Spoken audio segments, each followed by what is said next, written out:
Dhaka city নির্বাচন করতে মাঠ পর্যায়ের প্রস্তুতি গোছাতে মার্চের 10 তারিখ পর্যন্ত সময় নিয়েছিল নির্বাচন কমিশন।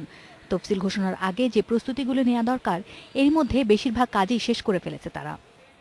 দেশের সবশেষ আইনশৃঙ্খলা পরিস্থিতি বিবেচনা করা বা পর্যালোচনা করা, অর্থাৎ এই সময়টিতে যদি ডিসিসি নির্বাচন করতে চায় কমিশন, সেক্ষেত্রে আইনশৃঙ্খলা বাহিনীর কাছ থেকে কী ধরনের সহযোগিতা পাওয়া যাবে, এছাড়া এসএসসি এবং এইচএসসি পরীক্ষা ঠিক মাঝামাঝি কোন সময়টিতে নির্বাচনের জন্য বেছে নেওয়া যায় সে ব্যাপারে শিক্ষা মন্ত্রণালয়ের সঙ্গে আলোচনা এবং মাঠ পর্যায়ের নির্বাচনী কর্মকর্তারা সবশেষ ভোটার তালিকা হালনাগাদ এবং ভোট কেন্দ্রগুলো প্রস্তুত করা, এই তিনটি বিষয়ের উপর গুরুত্ব দেওয়া হবে বৃহস্পতিবারের বৈঠকে। এবং তার পরিপ্রেক্ষিতেই আসলে এক ধরনের সিদ্ধান্তে নির্বাচন কমিশন পৌঁছাতে চায় যে ডিসিসি নির্বাচনটি ঠিক কোন সময় করলে ভালো হয়। সেক্ষেত্রে কমিশনের নির্ভরযোগ্য সূত্র বলছে যে মে মাসের শেষ সপ্তাহে অথবা জুনের প্রথম সপ্তাহেই সম্ভাব্য একটি দিন তারা প্রস্তাব করবেন। এক্ষেত্রে আরও একটি আলোচনা আছে যে ঢাকার 2 সিটি কর্পোরেশন এবং চট্টগ্রাম সিটি কর্পোরেশন নির্বাচনও একই দিনে করে ফেলা যায় কিনা। এর মধ্যে 42 লাখেরও বেশি ভোটারের হালনাগাদ করা তালিকার সিডি প্রস্তুত।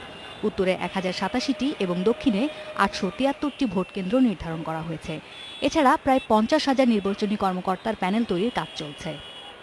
তালিকা সংগ্রহের জন্য চিঠি দিয়েছি। এ তালিকাও আমাদের কাছে আসা শুরু করেছে। প্রিজাইডিং অফিসার, সহকারী প্রিজাইডিং অফিসার এবং পুলিং অফিসার নিয়োগের জন্য আমাদেরকে প্যানেল প্রস্তুত করতে হবে। 2012 সালের ডিসিসি নির্বাচনের তফসিল ঘোষণার সময় প্রায় সমান সংখ্যক ভোট কেন্দ্র ছিল। কর্মকর্তারা বলছেন এবার কেন্দ্র বাড়ানো না গেলেও ভোটার বেড়েছে বলে বুথ বাড়ানো হবে। আসমামিতা, ইন্ডিপেন্ডেন্ট নিউজ, ঢাকা।